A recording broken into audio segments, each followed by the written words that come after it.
Ada 3 karakter Ahlus Sunnah wal Jamaah yang dari dulu sampai saat ini dan sampai hari kiamat nanti tidak akan pernah berubah. Apapun madhab fikihnya, apakah dia seorang Hanafi, Maliki, Syafi'i, Hambali, ataupun madhab akidahnya, apakah dia seorang Asy'ari atau Maturidi, selama mereka Ahlus Sunnah wal Jamaah tidak akan pernah terlepas dari 3 karakter utama.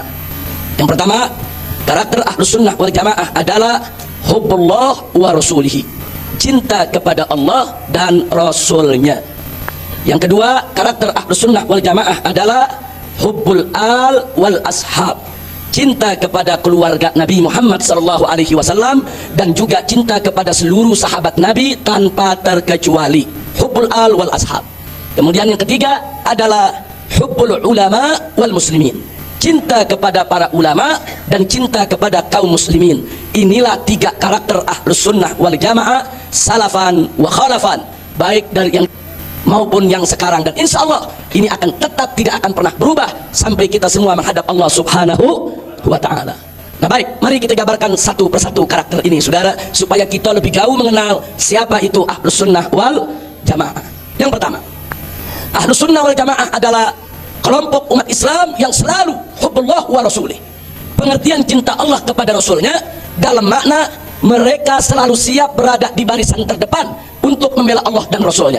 Mereka selalu siap ada di barisan terdepan untuk mengamalkan segala perintah Allah dan Rasulnya yang tertuang di dalam Al-Quranul Karim maupun hadis Nabi kita Muhammad SAW. Yang oleh karenanya prinsip Ahlus Sunnah wal Jamaah saudara di zaman ini yang perlu kita garis bawahi, bahwa ayat suci selalu ada di atas ayat konstitusi, dan ini tidak boleh berubah saudara, tidak boleh berubah. Ya, kita wajib tunduk kepada konstitusi, ya kita wajib taat kepada negara, ya kita wajib hormat kepada umara, mematuhi segala perintahnya selama konstitusi tadi, aturan negara tadi tidak bertentangan dengan hukum Allah dan Rasulnya.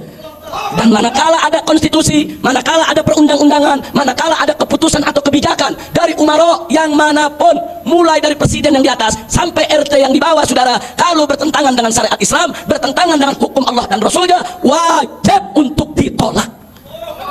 Ini prinsip Ahlus Sunnah tidak pernah berubah. Tidak ada Ahlus Sunnah wal Jamaah yang menjual ayat-ayat Allah hanya untuk kesenangan dunia semata. Tidak ada prinsip Ahlus Sunnah wal Jamaah yang menyampingkan ayat-ayat Allah hanya untuk aturan manusia yang mengajak kedurhakaan kepada Allah. Ya, memang Allah Subhanahu wa ta'ala berfirman dalam Al-Quran, faqala ta'ala, ya ayyuhalladzina amanu ati'ullah wa ati'ur rasul wa ulil amri minkum. Ini menarik saudara. Tatkala bicara ketaatan kepada Allah, Allah nyatakan ati'ullah. Tatkala bicara ketaatan kepada Rasul, Allah menyatakan wa ati'ur rasul, yaitu ar-rasul alaihi salatu wassalam. Tapi begitu Allah menyatakan ketaatan kepada ulil amri, Allah hanya mengatafkan saja wa ulil amri minkum. Allah tidak mengatakan wa ati'u ulil amri minkum. Ini adalah rahasia saudara. Apa rahasianya ati'ullah wa ati'ur rasul? Taatlah kau kepada Allah, dengan Allah menekankan ati'u, menunjukkan bahwa ketaatan kepada Allah mutlak, tidak ada kompromi. Apa saja yang Allah nyatakan haram, haram dia. Apa saja yang Allah nyatakan halal, halal dia. Apa saja yang diwajibkan oleh Allah, wajib untuk kita jalankan. Apa saja yang dilarang oleh Allah, wajib untuk kita tinggalkan. Tidak ada kompromi.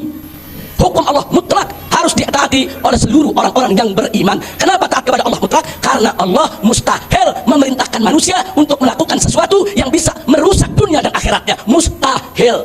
Seluruh perintah Allah, seluruh aturan Allah justru li sa'adatid darain, untuk kebahagiaan dunia dan akhirat bagi sang hamba tadi saudara. Maka itu taat kepada Allah nggak bisa ditawar.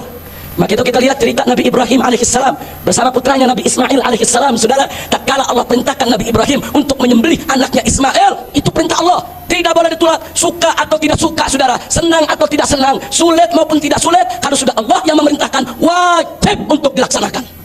Nah itulah yang disebut totalitas kepatuhan dan ketaatan kepada Allah secara mutlak. Begitu juga yang kedua, wa ati'ur rasul, dan taatilah oleh Rasulullah SAW. Taat kepada Rasul mutlak, tidak boleh dibantah, tidak boleh ada kompromi. Apa saja yang Nabi haramkan ya haram, apa saja yang Nabi halalkan ya halal, apa saja yang Nabi wajibkan ya wajib. Dan tegas Allah menyatakan dalam Al-Quranul Karim, faqala ta'ala, wa ma atakumur rasulu fakhudhuhu wa ma nahakum anhu fantahu. Jadi saudara, taat kepada Nabi juga mutlak. Artinya ketaatan kepada Nabi ini mutlak. Apa saja yang datang dari Nabi ambil, apa saja yang dilarang Nabi tolak. Simple sebetulnya prinsip hidup Ahlus Sunnah wal Jamaah saudara. Jangan sekali-kali menentang Allah dan Rasulnya.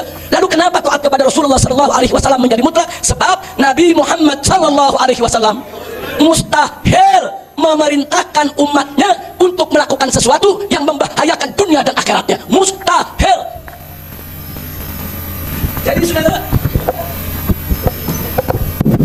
Jadi saudara, Nabi Muhammad SAW mustahil memerintahkan umatnya atau membuat aturan buat umatnya yang bisa merusak dunia dan akhiratnya. Mustahil. Dan Allah menyatakan dalam Al-Quran, faqala ta'ala, wa ma yantiqu anil hawa in huwa illa wahyu yuha. Tidaklah Nabi Muhammad itu mengucapkan sesuatu dari hawa nafsunya, tidak, tapi apa yang beliau ucapkan adalah semata-mata adalah wahyu yang diwahyukan oleh Allah kepadanya. Alhamdulillah. Nah, sekarang yang ketiga, giliran ulil amri, Allah menyatakan wa ulil amri minkum.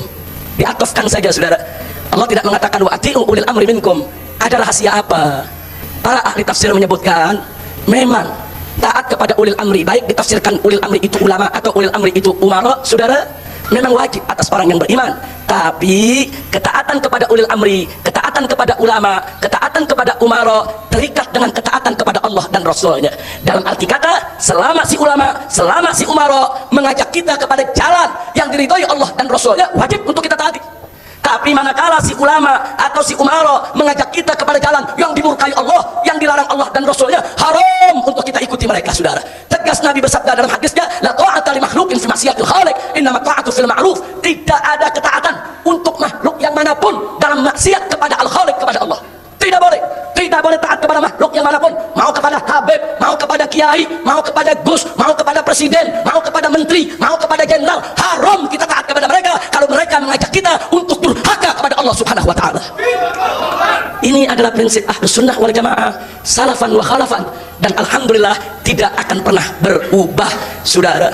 Karena itu, ahibail kiram, kita sebagai Ahlus Sunnah wal Jamaah tidak boleh ragu untuk memperjuangkan penegakan hukum Allah di bumi Allah, wabil khusus di bumi Indonesia yang mayoritas warganya adalah umat Islam. Kita tidak boleh diam kalau ada aturan-aturan di negeri ini, saudara, yang melanggar syariat. Kita harus berusaha bagaimana untuk mengamandemennya, bagaimana untuk merevisinya, bagaimana untuk membatalkannya. Walaupun terkadang di dalam upaya kita banyak kegagalan, jatuh bangun, tapi kita tidak boleh pernah putus asa di dalam memperjuangkan hal tersebut semua, saudara. Saya berikan satu contoh, bagaimana keputusan Presiden, saudara, nomor 3 tahun 1987 telah mencengkram bangsa Indonesia di dalam legalisasi minuman keras, sehingga minuman keras itu dijual secara legal di mana-mana, di kampung-kampung, di pasar-pasar, di market-market, di mal-mal, saudara, atas nama konstitusi, atas nama undang-undang. Minuman keras yang dilaknat Allah dan Rasulnya, minuman keras yang diharamkan Allah dan Rasulnya, bisa beredar bebas di tengah masyarakat muslim. Innalillahi wa inna ilaihi raji'un. Karena itu tahun 2010, saudara, sampai 2012 saya dan kawan-kawan di FPI berupaya untuk melakukan judicial review terhadap keputusan Presiden tersebut, dan akhirnya 2012 diterima judicial review kita, disidangkan di Mahkamah Agung. Kita tuntut Mahkamah Agung, kita gugat pemerintah untuk membatalkan keputusan Presiden tersebut, dan alhamdulillah pada bulan Juli tahun 2013 gugatan kita dikabulkan. Keputusan Presiden yang melegalkan minuman keras dibatalkan oleh MA, saudara. Batal artinya begitu bulan Juli 2013 Mahkamah Agung telah membatalkan, maka minuman keras di seluruh Indonesia menjadi barang ilegal. Ini salah satu perjuangan. Walaupun sayang sejuta sayang, saudara, pemerintah berusaha membujuk ormas-ormas Islam, diundang ke DPR untuk membuat satu undang-undang baru yang melegalkan minuman keras, saudara. Kita bantah habis, kita tolak habis, akhirnya DPR mundur, saudara. Namun sayang sejuta sayang, di akhir tahun 2013 bulan Desember, Presiden mengeluarkan Perpres Peraturan Presiden nomor, saudara, 72 tahun 2013 yang melegalkan kembali minuman keras. Innalillahi wa inna ilaihi raji'un. Lalu apakah kita ini mesti putus asa? Tidak. Perpres tersebut saat ini kita gugat lagi di Mahkamah Agung, saudara. Walaupun kita tahu andai kata nanti kita menang, Presiden buat lagi aturan baru. Andai kata nanti kita menang batalkan, Presiden buat lagi aturan baru. Ini yang disebut, saudara, otoriter, kediktatoran kepemimpinan. Ini boleh kita katakan sebagai arogansi kepemimpinan yang ada di negeri ini, saudara. Mereka tidak menghargai putusan hukum. Kita masyarakat dituntut harus taat kepada hukum, harus taat kepada aturan, harus taat kepada perundang-undangan. Begitu kita sudah taat, kita ikuti koridor konstitusi dan berhasil, mereka tidak hargai. Innalillahi wa inna ilaihi raji'un. Tapi kita tidak boleh putus asa. Perjuangan untuk melarang minuman keras secara nasional, kepala jadi kaki, kaki jadi kepala, tetap akan kita perjuangkan sampai tetes darah yang terakhir. Karena minuman keras diharamkan oleh Allah dan Rasulnya, bahkan dilaknat oleh Allah dan Rasulnya. Yang dilaknat bukan hanya yang minum, yang buat, yang menyediakan, yang menjual, yang menyajikan, sampai yang mencatat dan lain sebagainya dilaknat. Nah, ini persoalan sebagai contoh, saudara. Kalau ada peraturan dari pemerintah yang bertentangan dengan syariat, nggak boleh dong kita diam. Soal berhasil nggak berhasil urusan nomor ke-1000, soal kita kalah atau menang urusan nomor ke-1000. Tapi yang penting adalah nu'addil wajib kita melaksanakan kewajiban untuk menentang segala kemungkaran yang ada. Mudah-mudahan Allah memberkahi perjuangan kita semua. Amin ya rabbal alamin. Itulah yang pertama yang ingin saya ingatkan. Jadi Ahlus Sunnah berpegang kuat kepada Al-Quran dan As-Sunnah. Kalau ada mereka yang tidak menghargai hukum Allah, kalau ada mereka yang menyatakan ayat konstitusi di atas daripada ayat suci, kalau ada mereka yang menyatakan, saudara, bahwa Al-Quran itu bukan sumber hukum seperti yang dilakukan oleh kelompok Inkar Sunnah, saudara, atau mereka-mereka yang melecehkan Al-Quran dan melecehkan As-Sunnah, maka i'lamu, ketahuilah, washhadu, dan persaksikanlah bahwa mereka bukan Ahlus Sunnah wal Jamaah. Walaupun mereka bersumpah berjuta kali, demi Allah kami Ahlus Sunnah wal Jamaah, begitu dia lecehkan hukum Allah, begitu dia rendahkan hukum Allah, begitu dia tolak hadis Nabi sebagai sumber daripada segala sumber hukum bersama Al-Quran, maka orang tersebut bukan Ahlus Sunnah wal Jamaah, saudara. Nah, ini yang ingin saya ingatkan. Jadi sekali lagi, kita mudah saja mengatakan kami aswaja, kami aswaja. Dari mana kita aswaja kalau tidak melaksanakan sholat? Dari mana kita aswaja kalau tidak puasa di bulan Ramadan? Dari mana kita aswaja kalau tidak meninggalkan pelacuran, tidak meninggalkan perjudian, tidak meninggalkan minuman keras? Dari mana kita aswaja kalau terus sehari-hari kita bergelut dengan kemungkaran atau membiarkan kemungkaran itu mengepung kita dari semua arah, saudara? Aswaja adalah kelompok umat Nabi yang tidak akan pernah membiarkan kalau hukum Allah dan hukum Rasulnya dilanggar, saudara. Maka itu Al-Imam Abdurrahman At-Tibai dalam kitab Maulidnya, saudara, yang sering kita baca, menceritakan tentang sifat Nabi. Apa beliau katakan? Wa ya'fu 'anil dhanbi alladhi fi haqqihi wa sababihi wa idza du'iya haqqullah lam yakun ahadun lighadabihi. Subhanallah. Ini kitab Maulid kita baca, saudara, hampir tiap hari. Di situ disebutkan sifat Nabi, wa ya'fu. Nabi itu mudah memaafkan. 'Anil dhanbi alladhi fi haqqihi wa sababihi. Memaafkan kesalahan-kesalahan yang terkait dengan hak pribadinya. Kalau Nabi diludahi, Nabi sabar. Nabi enggak balas, Nabi maafin, saudara. Nabi dicaci maki, Nabi sabar. Nabi santun, Nabi enggak balas, saudara. Nabi dilempari pasir kepalanya, Nabi sabar. Nabi enggak nuntut balas, saudara. Subhanallah. Tapi jangan coba-coba kalau Islam yang dilanggar, saudara. Kata Imam At-Tibai, wa idza du'iya haqqullah. Tapi kalau hak Allah yang dilanggar, hukum Allah yang dilecehkan, lam yakun ahadun lighadabi. Tidak ada seorang pun yang mampu untuk mencegah murkanya Nabi. Makanya kita lihat ada perempuan dari Bani Makhzum, salah satu anak suku Quraisy yang dianggap mulia, dianggap terhormat, mencuri, tetap dipotong tangannya oleh Nabi, saudara. Ya, Nabi memang penyantun, Nabi memang lembut, Nabi memang ramah, Nabi baik, Nabi mudah memaafkan orang. Tapi kalau sudah hukum Allah yang dilanggar, Nabi tidak pernah bisa diajak kompromi, saudara. Bagaimana Usamah bin Zaid, cucu angkat Nabi, datang kepada Nabi, minta menyampaikan keinginan masyarakat, sebagian masyarakat Quraisy, agar perempuan tadi jangan dipotong tangan, mengingat statusnya yang cukup terhormat sebagai kalangan Quraisy, saudara. Tapi apa jawab Nabi kepada Usamah?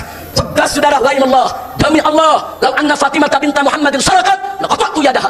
Nabi tegur Usamah, hei Usamah, jangankan itu perempuan yang kau anggap terhormat dari suku Quraisy, kemudian kau ingin meminta dispensasi dalam penerapan hukumnya.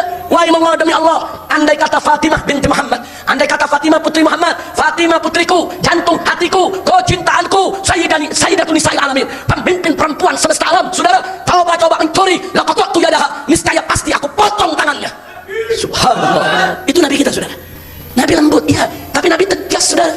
Begitu ada sebuah masjid digunakan oleh orang-orang munafik, saudara, untuk apa? Untuk sebagai tempat kerusakan, tempat kekufuran, untuk memecah belah orang yang beriman.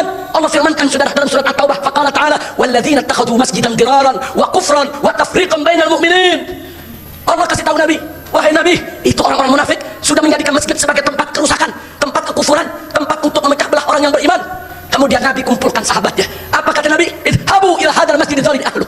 Berangkat kalian, datangi itu masjid yang sudah disalahgunakan untuk mencah belah orang yang beriman. Sampai di sana kata Nabi, fahdimuhu, rubuhkan itu masjid, wahriquhu, dan bakar itu masjid.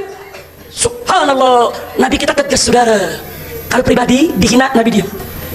Pribadi disakiti, Nabi diam. Mudah Nabi maafin orang. Tapi jangan coba-coba Islam dihina, jangan coba-coba umat Islam diadu domba, saudara. Wow, Nabi tegas. Ada